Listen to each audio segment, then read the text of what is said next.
Welcome back to another episode of Living Lifted with Brenton Ross. I got a special guest today with me, Tom Johnson.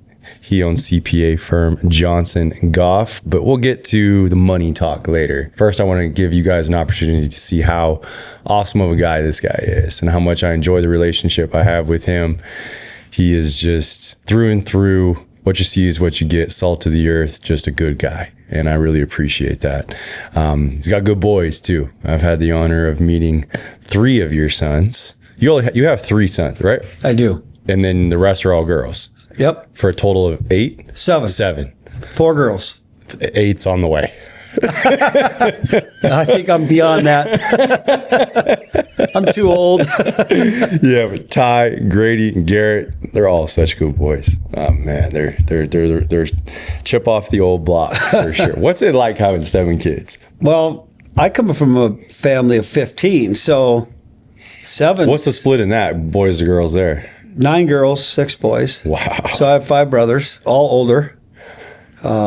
I was a baby boy. Yeah. What's the gap between the oldest to you? The oldest is 74. Okay.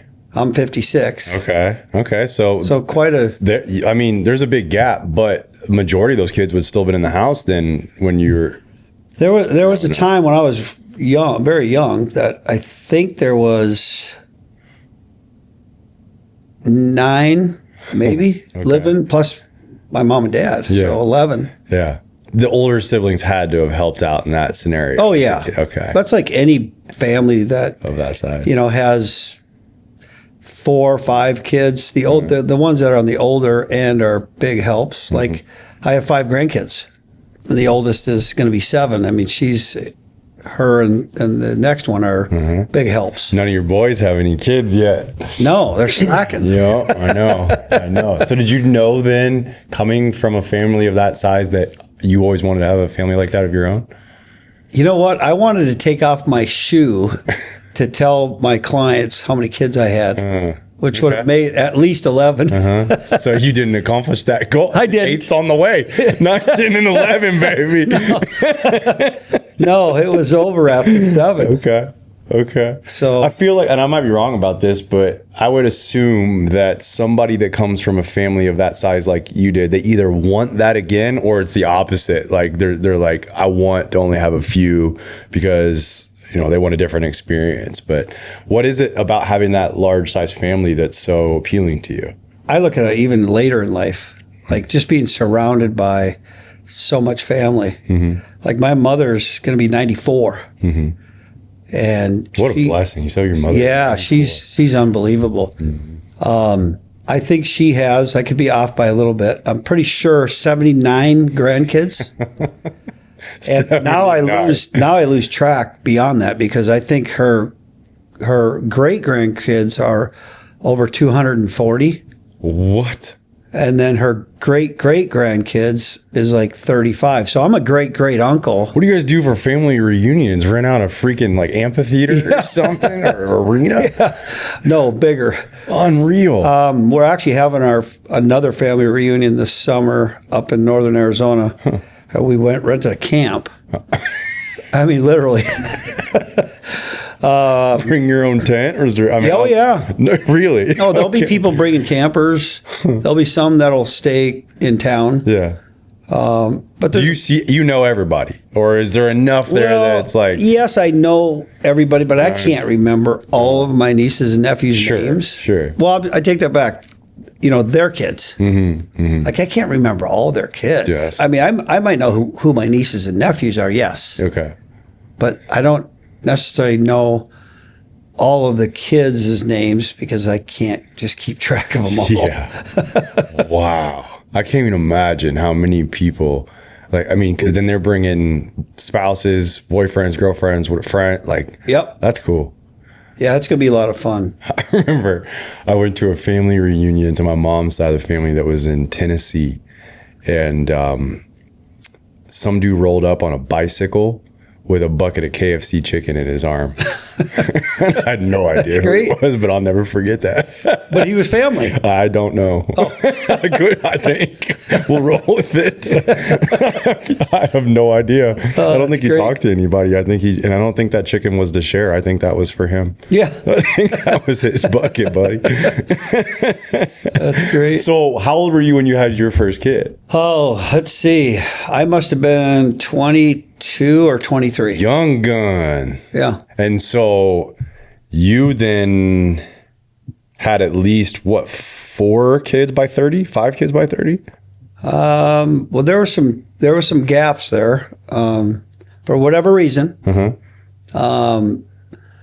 Like my 2 oldest are, like, think 2 years apart, and then the next one is 2 years. Then the next one might be 3 or 4. So yeah, for sure, I had 4 kids. Okay, and you're a CPA for someone else at that time, or when did you start how'd that play out? Because what I'm getting at is, how do you balance a feeling like you're taking care of that many kids, the financial pressures of starting your company or working for someone else's CPA providing? Yep. Like, that's the thing. It's yes, if someone dropped $10 million into my account and was like, all right, you can, you're set and you have kids. Right. Okay, that'd be a strong consideration. But No, I was broke. so it was just whatever, we'll figure it out. Paycheck to paycheck. So a little backstory. So I,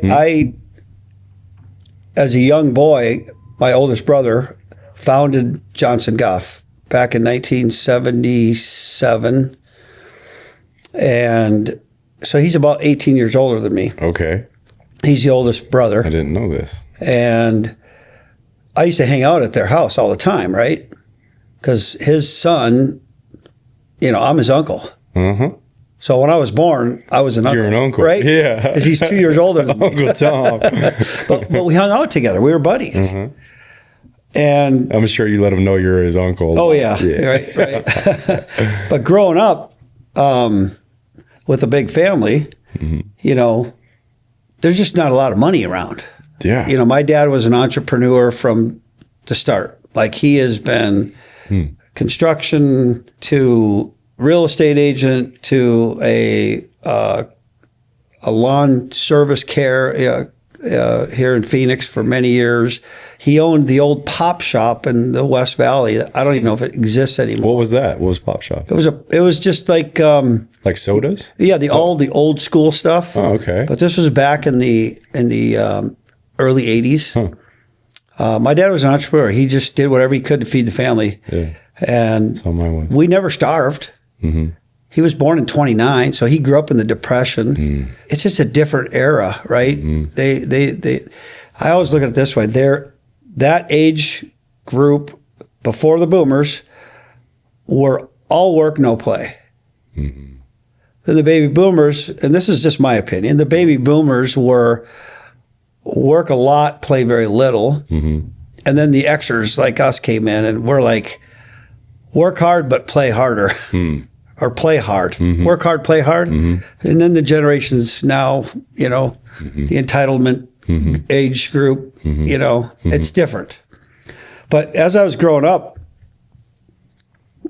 some of my family members didn't have a lot of extra cash, and it was tough.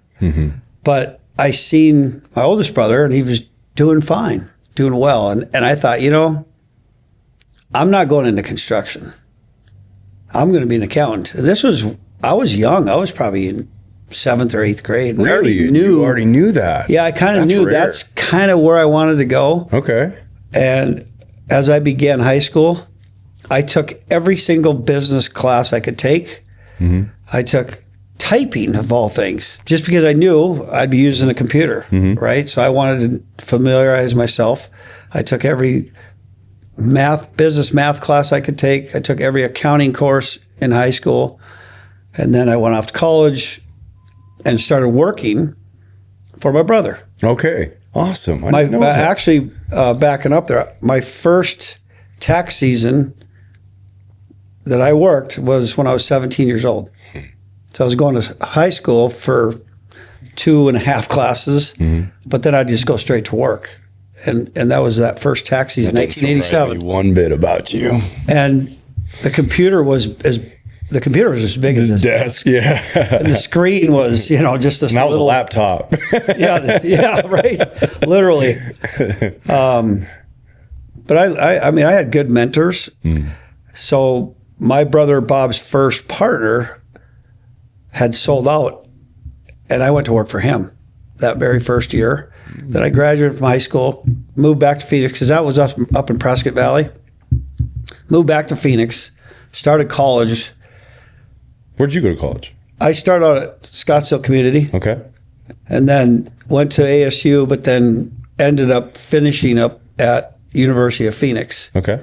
So I was told my buddies and my family, I'm on the 10-year plan. Yeah. Right? Yeah. I'm not graduating in the traditional 4-year degree back then, because a 4-year degree today is still probably 5 years. But I succeeded because I graduated in 9 years. Okay. What is that on Tommy Boy where he's like, a lot of guys go to school for 8 years. Yeah, they're called doctors. right. Yeah. So it took me 9 years, but I'd gotten married in the meantime and started having kids. And, I always told my wife, when we start having kids, you're not working. That was important to me because I grew up, and so did she. Did she have any type of resistance to that, or was she, that's what she wanted to? Oh, yeah. Yeah, okay. I mean, she grew up in a big family, too. Yeah. And her mom didn't work. Well, actually, I take that back. Her mom did work later on, but I grew up in my house, and my mom didn't work. She was there for the kids to be at home. 15 of them. She had the real job. Oh yeah. God. I mean, even with my wife, 7 kids, she had the job. I got to go to work. I feel that way about my wife right now. Yeah. We get to go to work. Exactly. I love my kids. Yeah. But I really like work. I really love working. I get it. And so then I proceeded down that route. I got my college degree and just got into the business and tried to grow it constantly. And, today I'm the managing partner. I have 4 other partners. Is your older brother retired? He actually works for me part-time. Cool. Which is kind of full cycle. Awesome. Awesome. I don't want him to quit, right? Yeah. He's 73. Keeps you sharp. Yeah. Having purpose. Yeah. Yep. He's 73. He works. He told me, he says, I'm only going to give you 6 hours a week. But I hope he can do it for the next 10 years. It would be awesome. Oh, yeah. Right? Yeah. But he's got his hobbies, which I love. Is any other the family in the business too, or is it just you two? Well, we have, I have a younger sister that works for us full time, and then 2 of my daughters. I didn't know that. I didn't know your daughters worked there. Yep. One's she's going to be done after tax season. Okay. It was just a seasonal thing for her. But my other daughter, she's been with us for 5 years. Awesome. That's so cool, Tom. I didn't know all fun. of that. How the heck did I not know all of that? See, that's why I love doing this, is I get to find out things like this.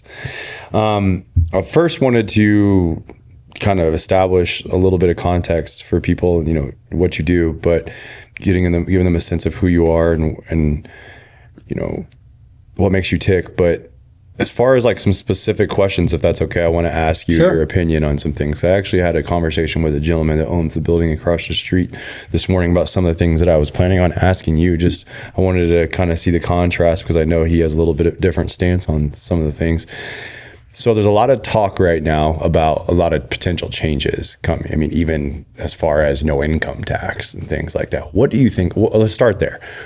Do you think that would be a good thing? What do you think that would look like? How would that play out if there was no income tax? My name is Jacob McLaughlin, and I'm the founder of New to Medical Device Sales. Medical device sales is the selling of medical equipment to hospitals, surgeons. They're actually in the surgeries, and the average rep's going to make around $177,000. And what we've been able to do is help people break in about 8 weeks at around $100,000 starting out in the industry. It usually is 5 to 7 interviews, 6 to 12 weeks long in the interview process, and they go up against thousands of people. But that's because you are going to be working with some of the smartest human beings, such as surgeons. You're going to make over 6 figures. You get your car paid for, all your gas paid for, and all your travel paid for. We've been able to help over 2,000 people do this in the last 2 years. Not only do we help people break in to make a difference and change other people's lives, they also get to change their lives. If you're interested in helping people and you're interested in financially becoming free, we can definitely help you. And I think you should check out New to Medical Device Sales, our podcast, while you can also click the link where you guys can learn more about what we do at New to Medical Device Sales. I absolutely love Brenton. I thank him so much for what he's doing for all of you, and I hope you guys keep enjoying the episode. First of all, my opinion, that will never happen. You don't think it'll happen? No. Okay. I mean, there's talk possibly about everything just having a tariff, which is a tax. Right. Right? The income tax side of it, I don't see how that could ever be abolished or gone away. I think there's always room for change. As far as there was a lot of talk about a flat tax, and could that ever become a possibility? Maybe, but I can assure you they would probably implement some other thing like a sales tax on everything. Yeah, so it's got to offset somewhere. Yeah, it does. I mean, if you take it from one pocket, you got to replenish the other side. It's that's just how it works. Yeah. His thoughts on it were, he was comparing it to historically.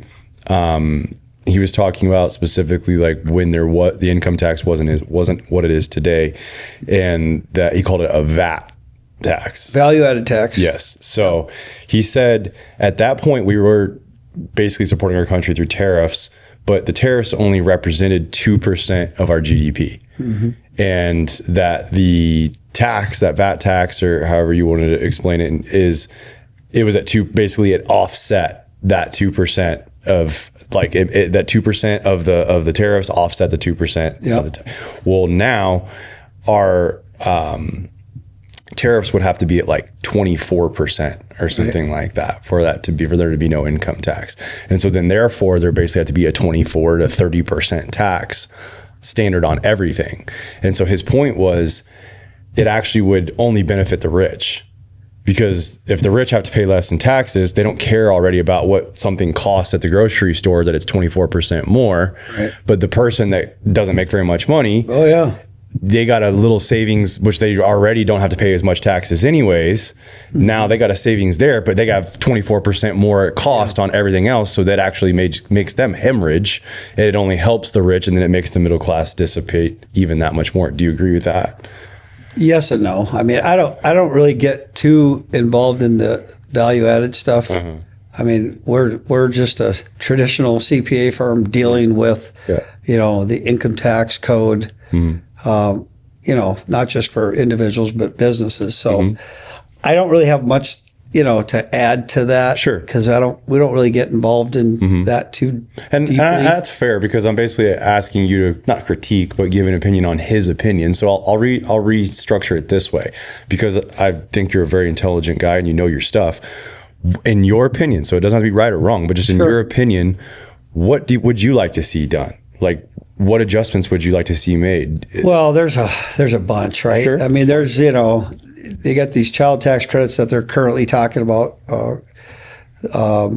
One side of the aisle wants to give more, but the big picture is I think that harms the economy in the future. And this is coming from a guy with 7 kids too. Yeah. Okay. Right.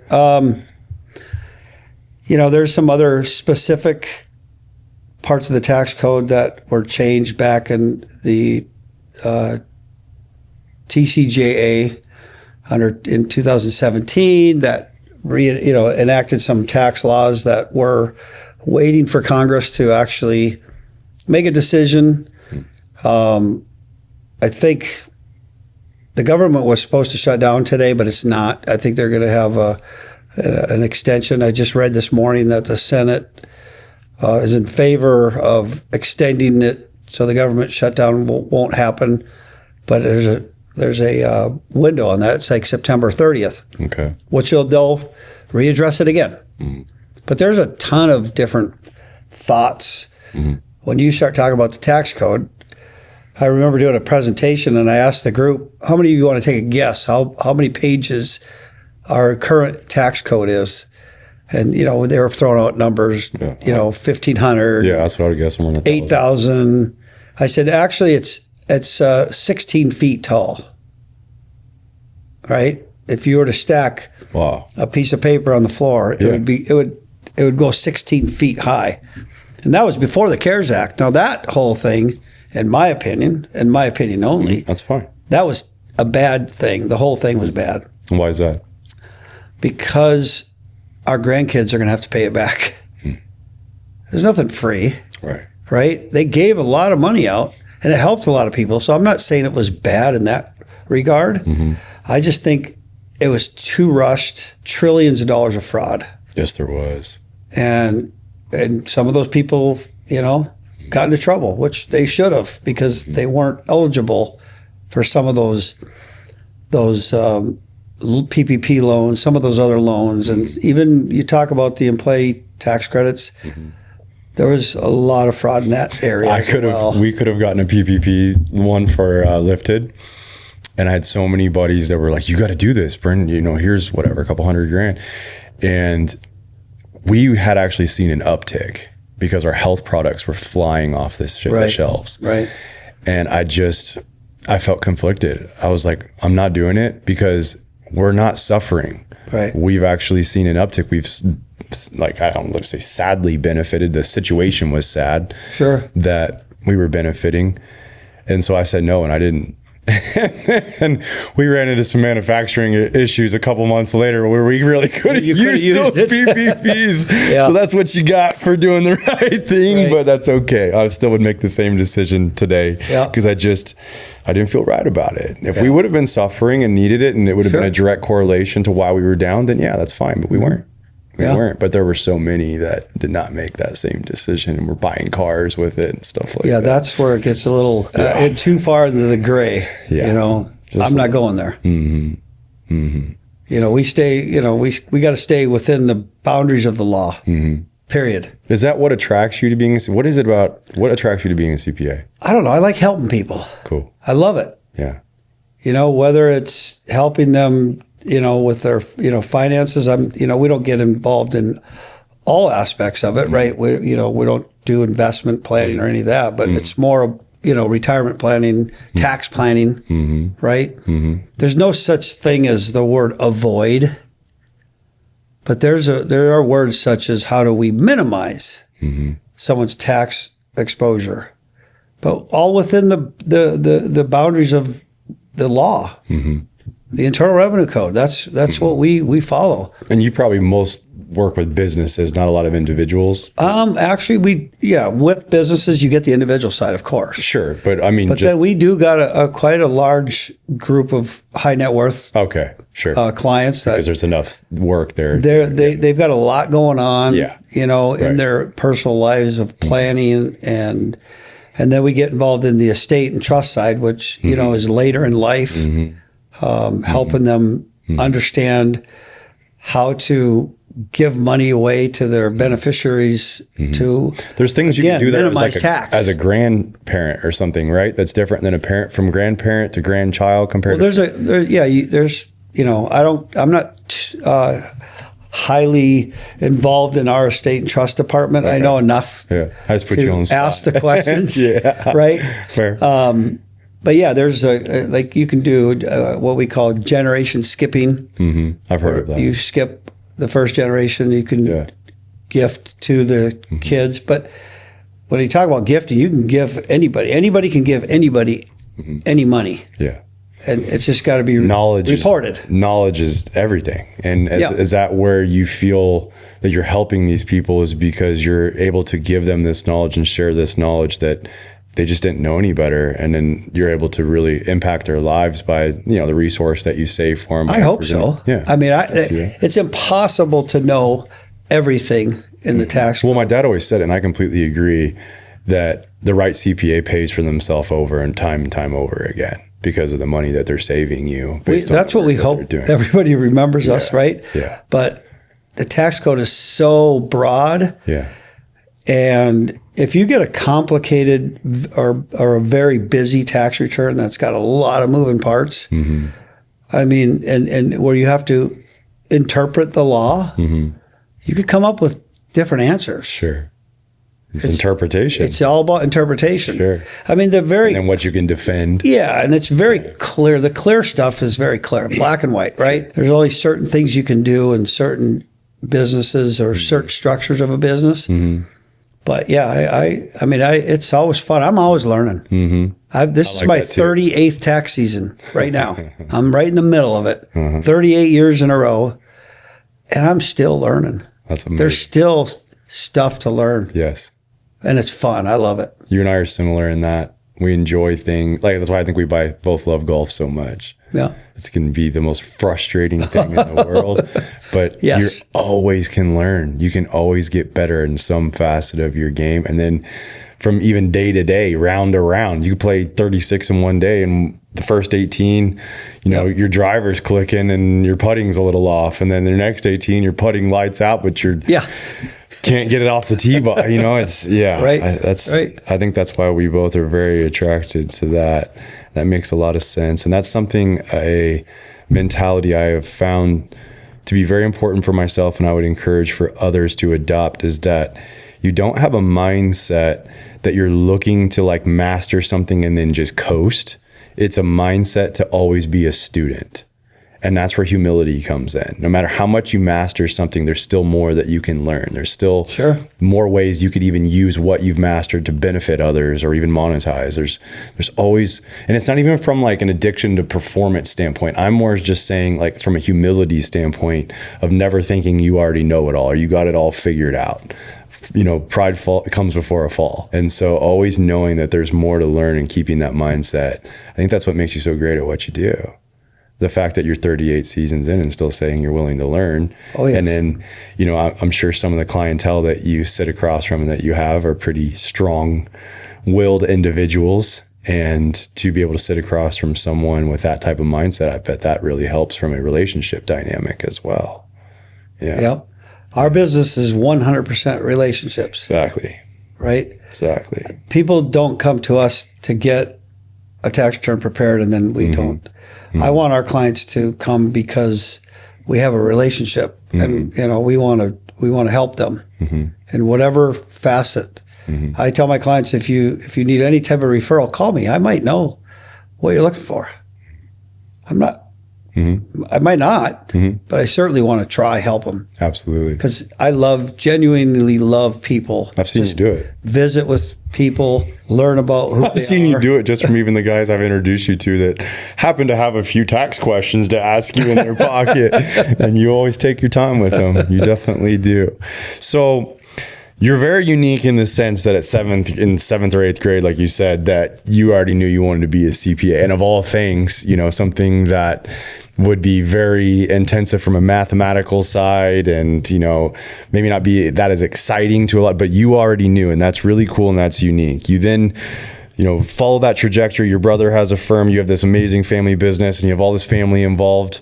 And the fact that you've even been able to balance that in a beautiful way is also rare, because a lot of times family and business don't mix really well. And the fact that you guys have been able to pull that off is special too. So, you know, you had your family. What advice, because I think there's a lot of people sitting there that are like, that's awesome, but it's almost a little intimidating because that's not me.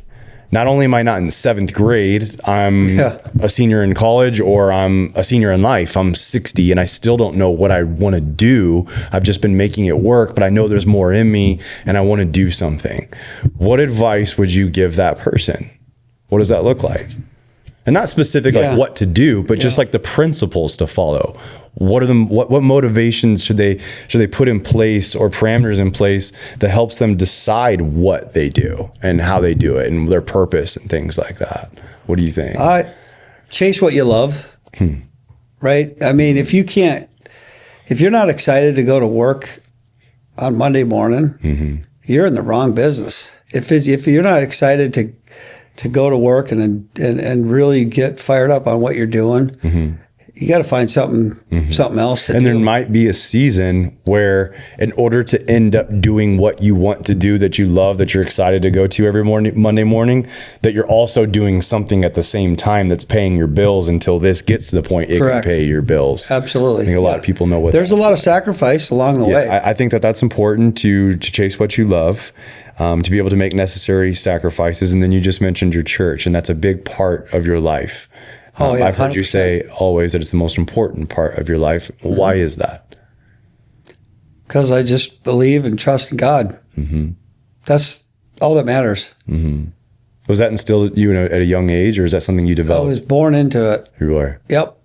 And I'm very I think thankful. that's another thing that, depending on your experience of what that was like, you either stay in it, you follow in that trajectory, or you go away from it. Right. And so you feel the home that you were in, it was done right. It was modeled well. 100%. That's a blessing. Yep. That's really Very cool. lucky. Yeah. And now you've passed that on with your kids. I've watched that. Yeah.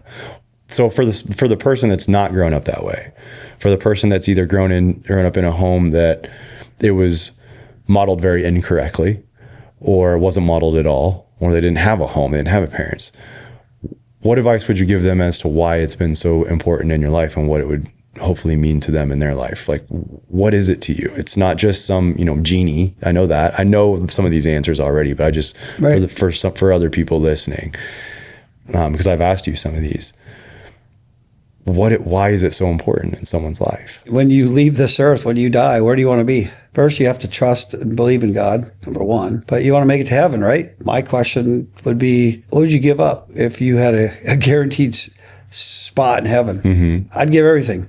Right. Right. If I knew I for sure would get there, and it was now, I'm ready. There's one thing that's a guarantee is that we all have a date of death. We don't know when it is. And we should never know. Some people want to know. Well, you'd be Would reckless. you want to know? No. I wouldn't want to know either. No, because I think you'd be reckless knowing. Could be. Yeah, I could see your point there. So no. It's interesting. At our church event last I'd night. be able to convince my wife that I can have a motorcycle. Yeah, right. Our theme for our church event this weekend is "Seek ye first the kingdom of God," and that portion, and that's exactly what it is. I think people have to, if they're looking for, to me, it's for happiness, for whatever in their life. Can I make a read? It's a good piece of advice. Seek. Yeah. Can I make a read at the risk of misreading? And just tell me if I'm even close to being on to what I'm saying here with you. So, amen. Yes, what happens after this life, but also what it does, what it means to you in your life. And when I asked you the question earlier, you said, when I asked you the question about, taking out the big step of faith of having that many children, and you looked at the way your family was modeled, or even that your older brother. But I feel like what you said earlier, your faith and trust in God, do you feel like that was what gave you the foundation to step out in faith and say, I'm going to trust that by having these kids, even though in times of uncertainty financially, I'm still trying to get established. We're still trying to get ourselves to a place where we can afford this many kids, that it gave you the courage, the confidence, the strength in your reliance on God, that you're able to make those kind of choices and take those kind of steps. It's scriptural, right? Replenish the earth. You said that to me a few times. Right? Yes. That's what it's for. Yeah. I have 100% trust. God will take care of his own, no matter what. And we're, God can give us trials too. And he probably has. Oh, absolutely. Yeah. Because we need them. Because we're all born sin corrupt. That's what we're born. That's how we're born. That goes back to the very beginning. Yeah. Yeah, you don't have to teach a child how to be greedy. You don't have to teach a child how to lie. You don't have to teach a child how to be sick. It's within us. Right. Now we just have to have faith Yeah. and believe Christ died for our sins, right? So I asked you that second part of that question. I have a good close buddy of mine that has been talking through that a lot with me lately, and it's really been something that's resonated with me and landed. And that is, yes, it's about, if Christ comes back today, that you're giving him your heart and he's your savior and you're going to heaven. Yes, it's about when you die, but it's also about in between of when you accept Christ as your savior, when the Holy Spirit was within you and you are in this union with him, it's not to the full extent of what it'll be like one day when you're actually physically in heaven, but what it's doing is, hell is ultimately hell because of the separation from God. People think of burning on fire and all that's terrible. Yes, but the worst part about it is that you are separated from God. And that when you accept Christ, you're no longer separated from God right now. You're not going to be to the extent of when you're in heaven that you can ask him questions and, all the things that we talk about that are going to be so amazing. For us that are saved, earth is, hell basically until you're in heaven. And if you're saved, then your relationship with Christ and your daily walk with Christ is an experience of heaven now. Then we also talk about, and he helped me see this, that if God came back right now or you were to die, when someone goes to hell, and we're getting heavy here, but when someone goes to hell, it's not because God was like, I created this child and I don't want him, he's going to hell. It was God chose this child, but that child, their heart was hard and they didn't choose him back. And it breaks his heart that they are now, that is their eternal destination. It's also about the communion with Christ now, that you walk with him on a daily basis, that your love for him is, when it goes back to the greatest commandment of loving God with all your heart and then loving others in that way as you would love him. And it's the blueprint to life. That's why it's so important now, is because as you know of a man that's experienced success and is successful in your business, successful in your relationships, successful in your family, you get to do a lot of really cool, fun things that the world looks at and say, I wish I could have that. But that's not what brings you peace or brings you happiness. What brings you peace and happiness is your relationship with God, and then that love through your family that you share, because God, it's a gift from God. It's not the success from the way the world measures. Yep. And so many people, because they think of it as, well, I'll make that decision on my deathbed and then I'll get to go to heaven, hopefully, or however that plays out in their mind, that they're forfeiting the beauty of the gift of what you receive right now. And that is an anchor. It's a foundation. It's a purpose and a blueprint for your life until that day you are on your deathbed. And I believe that some people, it's a hardening of the heart, but some people, it's also just naivety. It's like what you said, by helping people, you get to give them information that they simply don't know. What you don't know, you don't know. Right. And it's the same thing. Like, that's what gave me a little bit of, two things happened. One, this sounds kind of weird, but it's the truth. I'll share it. I had a dream one night. It was a nightmare that I was in a cage. It was only as tall as me. So it was like 6'2", 6'3", and it was only as wide as my shoulders. And I was just stuck in it like this. Wow. And I could see out of it, but I was separated from everybody. And it was like, God, like, this is hell. And I woke up having a panic attack, trying to break out of that cage. And it gave me the fire that I needed to start sharing with other people, because if I love them, I'll share that knowledge with them. Even if it means that, if I do it in a non-offensive way, I don't believe you should go around and say, you're going to hell, like that style. Right. I think building relationship and loving someone. Sure. And then really what's beautiful is when they notice that there's something different about you and they ask. And when someone asks, they're actually going to listen instead of you just throwing unsolicited advice at them, unsolicited knowledge. And so it gave me this fire to do that.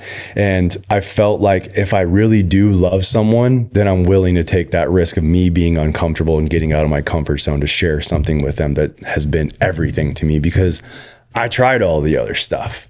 I tried the money and tried the women and tried the success, the attention, the bit, all that. I chased all of that thinking like it was going to build me up. It was going to make me, almost like Superman, to the extent that I was just going to have the best of everything and I couldn't get hurt. And if I could control everything, then I was going to be happy. I had to be happy. Right. And I didn't ever get to be Superman, but the little parts of that I did obtain or succeed in, I still was empty. I still was miserable. I still was missing. There was a void, and only God's love was ever able to fill that void for me. And that's why my heart breaks for the person that just sees it as something that's after I die, instead of seeing that it's not. Christ is standing there knocking on that door right now, wanting to love you through your pain. Like, I used to point at God when bad things would happen and say, if you were a good God, then this wouldn't have happened. Well, it happened because we live in a fallen world that he gave us free choice. And as a result of our free choice, that's why the things happen that do. Bad decisions. But instead of seeing as it's his fault, he's right there and he's saying, I hate that this happened. It breaks my heart that it happened. And I want to walk through this with you. I want to sit in it with you. I want to be with you. And instead, in the past, I would harden my heart off because I was angry at him that it happened in the first place. That then I forfeited the ability to actually receive his love, receive his comfort, receive his peace in those scenarios. And that's a lot of people right now. There's a lot of anxious, hurting people. And because of life experiences, whether it's with parents or a spouse or someone that was supposed to love them well who didn't, they don't trust God, because how could some invisible being that they've never seen, met, or heard love them in their depravity and their brokenness? And hear so many people say, well, I'm going to get my act together and then I'm going to find God. It's like, no, God's going to help you get your act together. Turn to him now and he'll help you. He'll love you through it. He loves you just as you are. God loves the sinner, but does not hates the sin. Exactly. It's just like with our kids. Simple. This was our kids. Yeah. It's helped me as a father to see it that way. If my daughter walks in and says or does something, it doesn't make me love her any less that she did something or said something wrong. Right. It could be frustrating and annoying. Yep. But I still love her more today than I did even yesterday. Right. And you know that. Absolutely. More than even that I do. It's really cool to be able to sit across and just in this moment for you guys, but I see you all the time, which is a privilege, and I hopefully have told you that enough. I need to tell you more. But as a father and a husband who does things out of love and out of respect, out of self-sacrifice, what advice would you give to other fathers because for some people, like, I'm not saying it came natural for you. I don't want to be assumptive and say that. It's developed, right? Like, being selfless is something that doesn't necessarily come natural. We just said that as a child. You don't have to teach them to be selfish. They're already selfish. We're already selfish by nature. So learning how to put others before yourself, your family, even people that are necessarily your family that aren't even your friend. Jesus talks about that. How are you able to develop that? How did you become the father that you are and the husband that you are? Pure luck, maybe. I mean, just trying to put, like you said, put others before you. I probably don't give my wife enough credit that I should. I mean, she's a superstar. If you're watching this, he says stuff to me all the time. Yeah. About how much he appreciates you, he respects you. Yeah. And what's cool, because how many guys on the golf course or whatever, they all just want to bitch about their wives. And they think it's like some cool thing to do. And it just makes you look small. Yeah. Or like we talk about when you pull up to the first box and the guy's like, how'd your wife let you out today? And it's like, well, my house doesn't really work like that, like that type of talk. Like, it's just. Yeah, no. The biggest thing in any relationship is communication. Agreed. I mean, that is number one. And, we got to communicate. And I'm not the best at it with my wife sometimes, right? I mean, I'm human. But I think it's important. Biblically speaking, the greatest fruit of the Spirit is charity, which is the same word as love. It's number one, right? So I think that's important to show love and without expectations of something in return. Exactly. Yeah, because that's real love. Yep. If it's transactional, it's empty. It's still self-serving. Yeah. What does legacy mean to you, and what do you want yours to be? Other than your 7 kids, they're going to be a legacy. some better, some whatever. Yeah, carry on, but right? in general, what does legacy mean to you, and what do you want yours to be? I don't know. I guess I've never thought of it. You're just doing it. I'm just doing it. Whatever it becomes, it becomes. I'm not trying to create a path of things. Look at he did. I don't need that. Right. I'm just living life one day at a time. Yesterday's faith is gone. I'm just living for today. Right? I can only believe for today. I can't believe for yesterday, and I can't believe for tomorrow. Yeah. Right? So it's just the moment right now. Yeah. Being present. Yeah. I think being present is a lost art because of the screens. Oh, yeah. Everyone is so. Yeah. We watched. It was a sermon last Sunday, and it was this John Deloney guy. Really, really great message. And he's been working with people for decades, but he set it up so perfectly because he basically just started right into basically a scenario, and then you started realizing like, oh my gosh, this is describing me to a T. So it's like, you wake up you check your phone, you're on your little screen. And then as you're, thinking about going to the gym, and instead you scroll and you stay in your little screen. And then when you're in your car, you're still on your little screen where you get to your job, and you look at the medium-sized screen while still looking at the small screen. And then you leave your job with the medium-sized screen after 8 hours, and you get in your car and you're back to your little screen till you get home, and then you sit in front of a giant screen with your spouse or your family or whatever, as they all look at their little screens in front of the large screen. And then finally, when that's done, you go to your room and it's time to pull out the medium-sized screen, your laptop or your computer, and you do emails again. And then by the time you're done with that, you're going to look at that small screen one more time and scroll a little bit before. And you wonder why you can't sleep. You wonder why you're anxious. You wonder why you're mentally drained. You wonder why you're not present. You're not present because you're glued to this. I do see, and I understand your point about like the generations and the trends, and there is a lot of fair points that you like. I agree with that, but I do think that there is a trend right now in a lot of the younger people that they're seeing what the detriment this is doing, they're figuring it out, and they're starting to push back. Especially Gen Zs too. Which is good. They're starting to push back.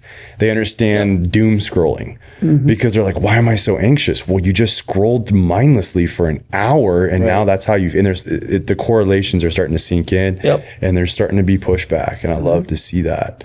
I love to see that. And to not put an answer in your mouth, you've already said it. I'm just reiterating it and answering the question. When it comes to legacy, you've already said it. It's the way you love others. It's the way you serve others by not expecting anything in return. Your legacy is that guy loved me. My dad loved me. My uncle, my grandfather, he loved me. I know he loved, like, that's legacy to me, is that connection that you had with each person. I mean, we all like to receive, right? Yeah. I mean, we all like to get stuff, but it's way more fun to give. In my eyes, is to give. How can I help? I see that. Whatever. At the end of the day, let me tell you something. There ain't no luggage rack on a hearse. That's true. Right? It's true. To me, that's, it's way more fun to help somebody and, see a smile on their face. That makes me feel better inside. Hey, I helped them. Yeah. I don't need no accolades. Right. I don't need to be known about it. I don't need all that. You don't need that pat on the back. No. Not at all. But if I can make someone's day or make someone's moment, that's good. And sometimes that moment can even impact their life because it changes the way that they think even about themselves on a daily basis, because so many of us are a prison of our own thoughts. Right. We are. I ain't no expert in anything. Let's put it that way. What's that? I'm not an expert in anything. Jack of all trades. I think you're pretty good. I think you're pretty good. You're just humble. I just love my kids and my wife and now my grandkids and the ones closest to me. Of course, I love everybody, but family's important to me. If you could have a billboard anywhere here in town, so since you're over in Desert Ridge, let's put it right at like the 101 and the 51. Crazy amount of traffic, hundreds of thousands of people on a day, if not millions, on a daily basis. And you could put a billboard right there. It can say anything you want, it can have anything you want on it, but it has your name signed down on the bottom corner so they know it. That message is from you. That's your billboard. What would it say? I wouldn't want my name on it. That's fine. Then what would it say even if your name's not on it? I'm not sure. You can think about it. I love this because you're the one that's put the most thought into it. So like what would you want to? What message would you want to say? There's a lot of those types of signs around. People stand on the corners, about love Jesus. I mean, that's always good, right? That's always depending on how it's done. There's no harm, and it's always a good message, right? I'm not sure exactly how nothing comes to mind like that just like jumps out at me that says, I want to tell the world this. I don't want to tell the world anything. I don't want to be, like I said, I don't want my name. Based on, okay. I would just say, love your family. Okay. Because I was going to say, you're getting ready. I was going to say love without expectation. Yeah. That's good. That's basically what your message has been today in many different ways.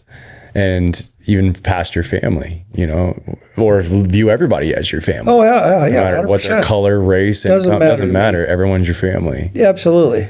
Imagine what that would be like if everybody adopted that. Well, yeah, that'd be great. It's a result of free will. Again, it's on us. It's on us. But if he would have made it so that it was always that way, like it was in the Garden of Eden before Adam and Eve did what they did and got us evicted. And even then they had free choice to do that in that moment. That's the only reason why that took place. So, I've used the example before, and the only reason why I use it is because I heard it on a video from a man that's much smarter than me. But he said, if you come home every day and there's a robot waiting for you at your front door that kisses you and says, I love you, how was your day? And you programmed it to do that, do you feel loved? No. Yeah. Absolutely no. No way. But if a human Yep. who has no contractual or obligation or programming to love you Yep. is still standing at that door, even though you might not have been the nicest human being when you walked out that morning, or you didn't clean up your clothes or whatever, you're your own broken self, and they still love you and they still kiss you and they still say, how was your day? You feel loved. Yeah. And that's free choice. Or you might come home and they just ignore you for a while. Tough love. Tough love. Tough love. That's right. That's right. Hopefully it doesn't stay like that forever. But there's forgiveness. That's the key word. Forgiveness. That's the key word in our house. Grace. Yes. 100%. Absolutely. Absolutely. Well, I really appreciate you doing this with me. Absolutely. I've enjoyed this. I learned stuff today about you that I did not know. And again, that's a blessing for me to get to know you even more and to allow other people to see how great of a guy you are. And I wanted to pick your brain. Just a normal person. What's cool is I wanted to pick your brain a little bit more on the financial stuff, but the way that you answered things, this flowed in a better way than I had even mentally planned out. As you see, I don't have any notes. This has been just a fun conversation to have with you, and you're easy to talk to. And so this has been, as I anticipated, a great conversation. So thank you. Thank you. Absolutely. Anything else you want to say before I close this out? Tax deadline's coming up, right? The tax deadline's coming.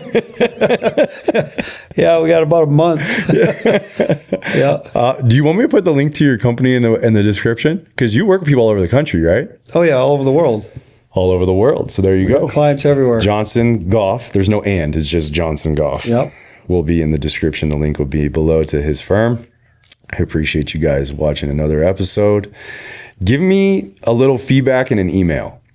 The comments are a little bit harder to do on YouTube, so my email address is always in the description.